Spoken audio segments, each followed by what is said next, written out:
Hello, everyone. I'm Jim Longworth, and welcome to another edition of Triad Today, coming to you once again from the beautiful Senior Botanical Garden in Kernersville. We'll tell you more about them later on. And later on is when the roundtable shows up. We'll get into all sorts of controversial topics with them, so I hope you'll stay with us throughout the entire program, which will feature lots of great guests, important information. We'll talk about apprenticeship programs and much, much more. But where we want to start is talking about success, entrepreneurial success, and a lady who's with these successful folks who helps make them successful.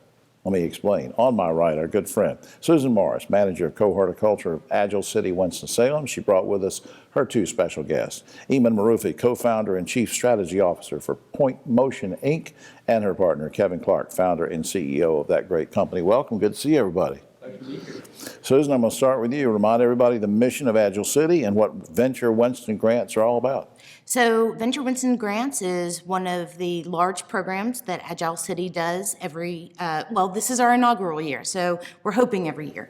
Right. But it is a grant program where 9 companies this year will receive $50,000 to build, scale, and grow their business. All right. Now, Kevin, explain what Point Motion is all about. Very glad to. Point Motion is a company that develops motion control enabled activities that track body movement of patients while collecting data for doctors. So they can watch and interact with therapeutic activities on a screen. Using the camera on any device, it tracks their movements and makes sure that the doctor knows how they're developing over time. This is mainly used with children with special needs and seniors with neurodegenerative conditions like Parkinson's and Alzheimer's. Wow. Eamon, what kind of research sparked this whole deal? Yeah, the story, it will be greatly told by Kevin. It was when he was attending Berklee College of Music, and a family member had a spinal cord injury, left him paralyzed from the waist down.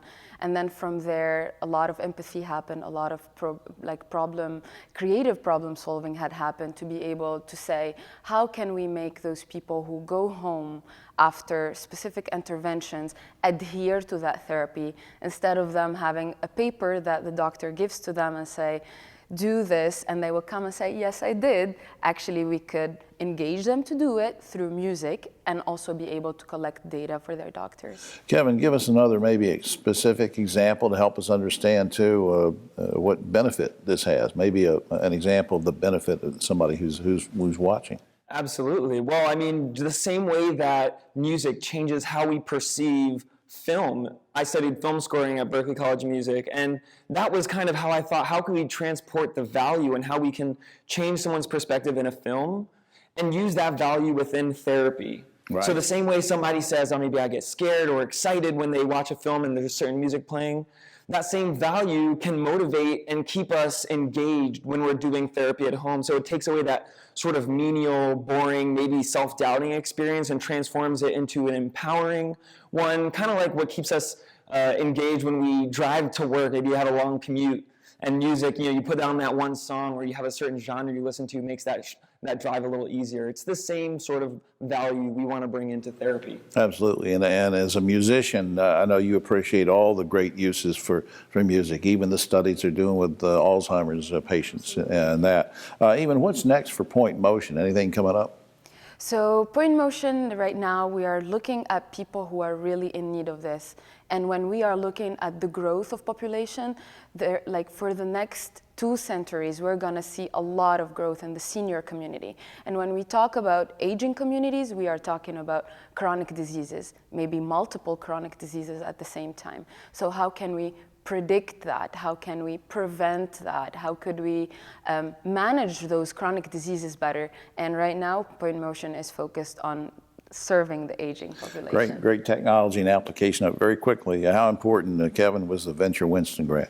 It was catalyzing to a lot of the things that we thought we could do, and they put us in the position alongside the mentors that allowed us to do that in the best way possible. Not only did the grant help us, but they have such an amazing staff of people who are ready to connect us to the people we need. Right. And so that has been the biggest breakthrough for us, and it's just been a real opportunity. Well, it's a great program. I want to put a few things up on screen. PointMotionControl.com is the website for the company. Also, you can visit agilecity.ws to find out more about Venture Winston Grants and what Susan and everybody are up to. And thanks to David Mouse and his team at Inmar Intelligence for suggesting this topic at Inmar.com. Thanks to all of you for doing what you're doing. Keep it up. Thank you. All right.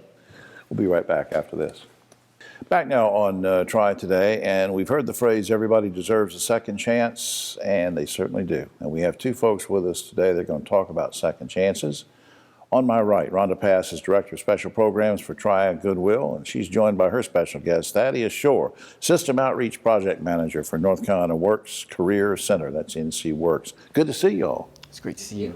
Thaddeus, let me start with you just for a few seconds for people that might not know. What is NC Works all about? Well, it's easier to say what NC Works is not. A lot of people think that NC Works is the unemployment office, and we are not the unemployment office. What we are actually is a re-employment center. Everything that could assist you in finding employment is in that building. That's great. Now, I'm going to come back around to you in a second, but I want to go to Rhonda first. And we're going to mention this now, and we're going to mention this at the end of the segment too. But you sent me an email about this big event coming out. What did you mean? The big event is a second chance hiring, job fair, and resource fair, and it's specifically for individuals with justice involvement. And we'll have some employers there, just trying to make people notice that there are good workers out there, Right. wherever they come from. And that's coming up on April 27th. We're going to have a graphic on that, and we'll talk about it more in just a second. Thaddeus, why is it important, in general, why is it important to have an event like this second chance job fair?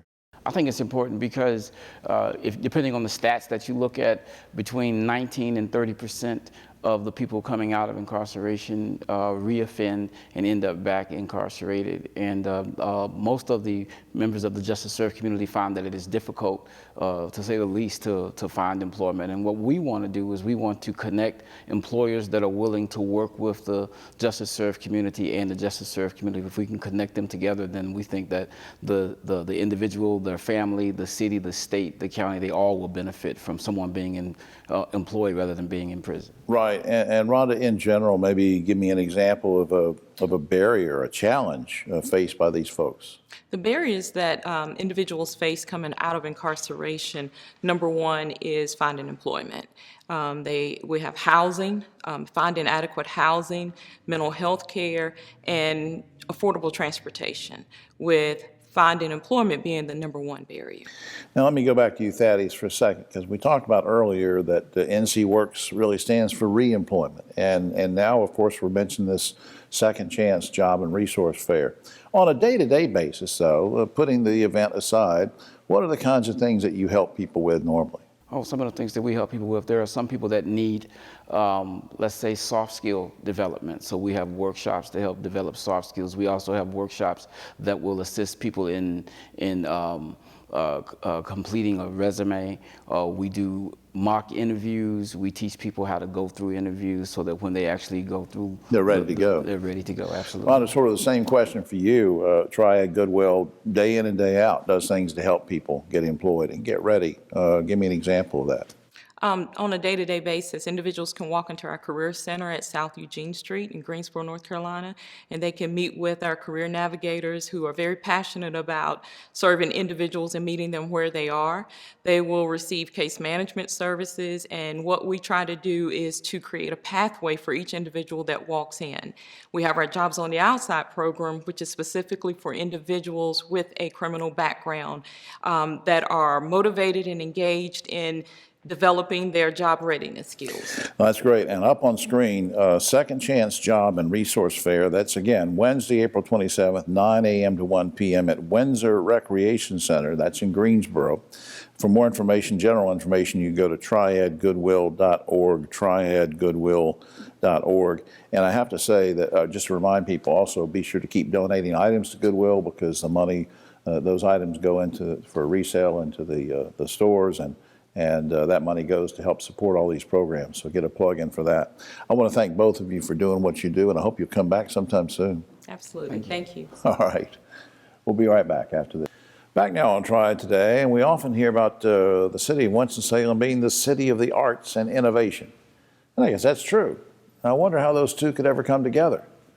We have a gentleman with us now that's going to tell us exactly how that happens. A very special guest, Dr. David Popoli, Program Director of the Performing Arts Medicine Clinic, Atrium Health, Wake Forest Baptist. Good to see you. Nice to see you. It's a mouthful to say there. Yeah, that's right. And of course you wear a lot of hats too, but I'm just focusing right now on this performing. I'm just intrigued by this whole thing. I'd never heard of it. Now, explain to me this performing arts medicine concept. What is that all about? So it is a clinic designed for a very specific population. It can be musicians, it can be dancers, might be a vocalist, but anyone's engaged in performing arts. And the idea was to bring very specialized care with physicians who are familiar with and have experience with this group of patient population and physical therapists, and bring them together in an effort to really solidify care for this unique group of people. Yeah, now my musical experience was limited to playing the clarinet and occasionally the saxophone, and we didn't get too many injuries, but you're talking about the folks that are really physical, the dancers and others. What kind of folks do you see? What kind of injuries do you see? Well, so you can see dancers obviously are going to have injuries from overuse, and that may be from the extreme ranges of motion they're using. It may also be just due to their number of training hours. Many of our dancers are professionals, and so they're dancing 20, 30, 40 hours a week, sometimes even more during their competitive seasons or during something like the Nutcracker. Musicians too, it may not seem like there's as much going on, but if you think about it, it just happens on a much smaller scale. Right. So they may be, doing 2,000 finger movements per session. Yeah, I didn't think about that. And then all of a sudden you've gotten some weird form of carpal tunnel or something like that. But you're right. I mean, as the old saying goes, the show must go on. So are you also finding yourself having to help folks to keep them going and almost like a rehab in process? Absolutely. And that's part of the Performing Arts Medicine Clinic, is really designed to keep dancers, musicians, vocalists doing what they do. A lot of them have had negative experiences, perhaps, with the medical profession in the past when they've just been told, you need to stop. Yeah. And most of them will not do that. Yeah, and that's no slam against other physicians and specialists and surgeons, but you're specializing in an area where you actually understand what they're going through, what their deadlines are, what the pressures are upon them, and that they have to keep going. And what we're saying is, how do we adapt what you're doing? Can we find a workaround? Can we adapt your equipment, perhaps, as a way to make you be able to continue doing what you do? Our good buddy Justin Gomez from Atrium sent me an email one day and was talking about the advantages of a team. And I want to know what he meant by that. What we're trying to do is make sure that we've got the full spectrum of people that you might see. So we have certified athletic trainers that work in the community, and they might be the person that's on the front line. They're seeing them at the performance, and they're recognizing it as either something that's a dangerous injury, we need to talk about that, or here's some things we can do in the short term. The next sort of layer of care is me, the physician level, saying particularly if you've had a chronic problem, what might be going on? Do you have a strength or flexibility imbalance? Is it something about your training technique? Maybe even doing something wrong. Maybe even doing something wrong. Likely not. No. Yeah, we don't want to disparage a dancer they might come over here and. But sometimes it is. It's true. It's all about training, and if you've developed a certain habit, that can lead to injury over time. We're almost out of time. Two quick things. We mentioned about Winston-Salem and the clinic and all this, but you can treat people outside of the county, right? Absolutely. I've seen people from Charlotte Ballet. I've had people travel to see me from Georgia, and so I'm open to whomever at any place that's around here. Do they need a special referral? They do not. All right, that brings me to this. You can call 336-716-3286, or you can go to this particular website, wakehealth.edu/performingartsmed to get more information. Doc, this is fascinating. It's the first time I've heard about it. I hope you'll come back and tell me more. Thank you. All right. We'll be right back after this. Back now on Triad Today. We said off the top of the show that we were going to talk about apprenticeship program, a very special one, and we do that with a very special lady from the good folks at GTCC. We're talking about, of course, first-time visitor to the program, Laurie Barsberg, who's apprenticeship coordinator for GTCC by way of New York and all sorts of places. Good to see you. Well, thanks for having me. How would you define and explain apprenticeships as they relate to what GTCC is doing? Because I know people think in terms of history, hey, Ben Franklin had apprenticeships, George Washington was an apprentice. It's an age-old thing. What does it mean in terms of GTCC? Well, you're right. That is what a lot of people think about. And however, those models have changed quite recently to include virtually any occupation. Apprenticeship is basically an occupational training program, and it combines both structured education with on-the-job training. So it's a learn and earn model, if you will. Right. How is it integrated into the courses at GTCC? Help me understand more about, you're talking about integrating into the courses, on-the-job training. Give me some examples of how that's working.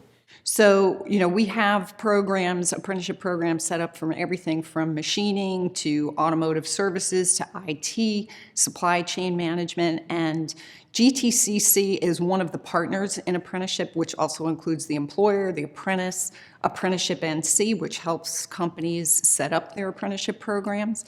And the role of GTCC is to help the employer determine the appropriate education for the occupation, and then to help the student navigate the coursework and how to lay that out to accommodate work and going to school at the same time. That's great. So in a sense, I mean, you're getting input from the businesses who need people, and making sure your courses are adapting to those needs, and then making sure that there's a benefit to the students as well. What's the overall benefit of apprenticeship programs? Maybe it's a dumb question, but to the community, to everybody, why is it important? I mean, there's a lot of benefits, but the one that really sticks out to me is that it has immediate relevance. And what I mean by that is what students learn in the classroom is immediately reflected in their workplace, and they can put it into practice right away. So, for example, you can take a class in quality control, and that's one thing, but it's quite another if you work at a food production plant or a machining facility that makes flight critical parts, and you see not only how quality control is implemented every single day, but you also know how it impacts the lives of others. And as a student, I imagine it gives you a leg up too, because if you have an interest in going into aviation or whatever, you've already sort of getting that indoctrination, right? Yes, you're getting experience. You're coming out of your education with the experience you need for that job. You and Aaron sent me an email one day, and if I can paraphrase, it had something to do with saying that apprenticeships can be an important part of recruitment and retention. Recruitment and retention. What do you mean? Well, I mean, it's no secret that there's so many companies with so many open positions, and companies now are starting to use it as a recruitment tool to kind of set themselves apart in the marketplace as a company that values learning and training and invests in employees and wants them to be able to grow.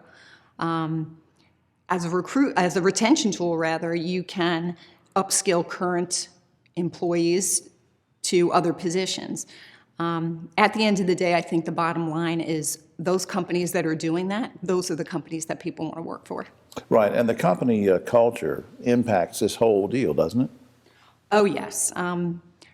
The companies that have the most successful apprenticeship programs are the ones that have the culture to support it. And that means that they have made a commitment to training, to learning, they support that. They have people on staff who are not only capable, but also willing to be mentors to apprentices who are in these programs. And you have a unique perspective on this, because you told me before we started doing the segment that your dad was in the manufacturing industry and decided to relocate from New York down to the Greensboro area. And what a visionary he must have been, because now you're sitting here talking about the advantages of GTCC in the Greensboro area. I know firsthand how important this is to the companies here and for that matter across the United States. Absolutely. And up on screen, just so you can get more information, gtcc.edu is the website.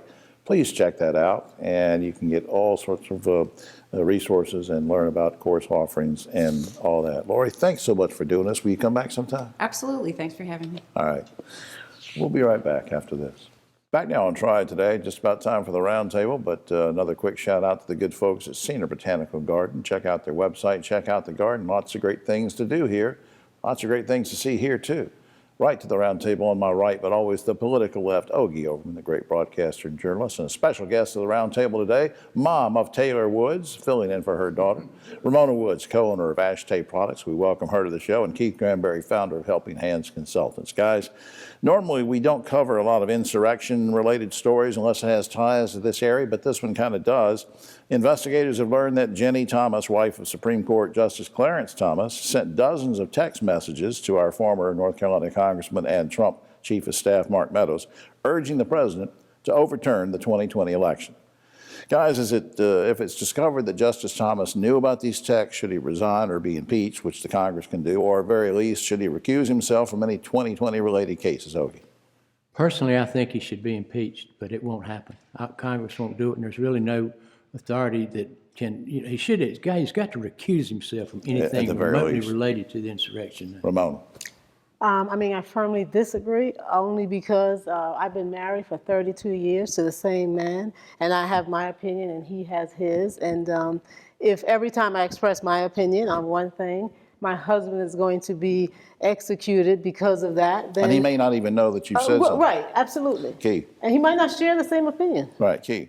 I think that in this case, they two birds of a feather do flock together. The way he votes and the way she thinks is like-minded, and I think that he knows what she's doing, and I think that there should be some issues, and he definitely should recuse himself of any 2020 issues. All right, good point. A Forsyth County high school student made news earlier this month when she circulated a petition to the General Assembly to repeal the so-called tampon tax. Currently, 30 states, including North Carolina, categorize feminine hygiene products as luxury items and tax them at a higher rate than other health care products. Do you guys think our conservative, male-dominated state legislature will repeal this sexist legislation? Ogie. I think you answered your own question, Jim. Male, conservative, dominated. That's hard to believe a law that backward and sexist is still on the books. Yeah, 30 states. Ramona, thoughts? I'm agreeing with him 100%. It's definitely not a luxury. But do you think that they'll get around to repealing it? No, I think it's ridiculous. I think that's just going to just... Keith, are we going to get rid of it, or is it going to stay? With this legislation, it's going to stay. All right. Earlier this month, Congress passed the Crown Act, the so-called Crown Act, which would ban hair-related discrimination when someone's applying for a job and in other applications, even for students in schools. Sponsors of the bill say that people of color are particularly discriminated against because of their hairstyles. The Senate will consider this bill. Guys and gals, shouldn't an employer have the right not to hire someone of any color if he or she thinks that that person's hair is not appropriate for that specific job? Ogie. Well, back when I got out of college, I had long hair, That's right. And I went to these job placement services, and they said, son, if we send you out on a job, I'll get fired. They'll laugh me out of here. You had that hippie hair. So, yeah, and so that's been going on forever. I would like to see it end, yeah, sure. What do you think, Ramona? I mean, this is right down my wheelhouse. We're in the hair care industry. That is, do I think someone should not be hired? Of course not. However, there are some areas that, you know, if you're cooking and you've got hair that's going into the food, we need to put it in a net. Right. You know, there are some issues there that we could kind of have more conversations on. Key. Do I think that someone should be hired because of their hair? Or not hired? No, I don't think so. But also, I think it's most of the time it's about your skin color, and you just happen to have the hair on your head. I think you need to look at the skin color and the diversity. And if you're discriminated based on your skin color and this hair color, and your hair comes along with it, it's a problem. But like Ogie said, he was a white guy with this hippie hair. He wasn't going to get hired, so he had to cut it. So I mean, yeah, that's few and far between. I think that they're specifically talking about black women with braids. Okay. And I think that's a problem. all right, we're now less than 2 months away from the U.S. Senate primary in North Carolina. Of course, we know our good friend Judge Sherry Beasley is probably going to get the nomination on the Democratic side. But on the GOP side, one poll has Pat McCrory leading, another has Ted Budd leading, Mark Walker coming in a distant third. If you had to make a prediction today, given all the undecideds in both polls, who wins this thing, Ogie? Well, Bud is running solely on Trump's endorsement, and I think that's going to have less weight as time goes on and he comes closer to being indicted. All right. So, yeah, McCrory. All right, you're going McCrory. All right, Ramona. I think McCrory will take it, but, you know, I'm kind of going for the underdog. All right, Keith. I think Walker. You think Walker's going to come up from? I think it's going to be an upset. So you're looking at a runoff then? I definitely Okay. for a run. If they don't get 33%, it goes to it. Okay. Arizona has become the first state to accept digital driver's license on iPhones in a world full of cyber attacks and hacking. Would you guys like to see North Carolina go to digital driver's licenses quick or no? Yes or no? Still not on board with the digital world we're heading toward. Absolutely, I'm for it. Key. All right.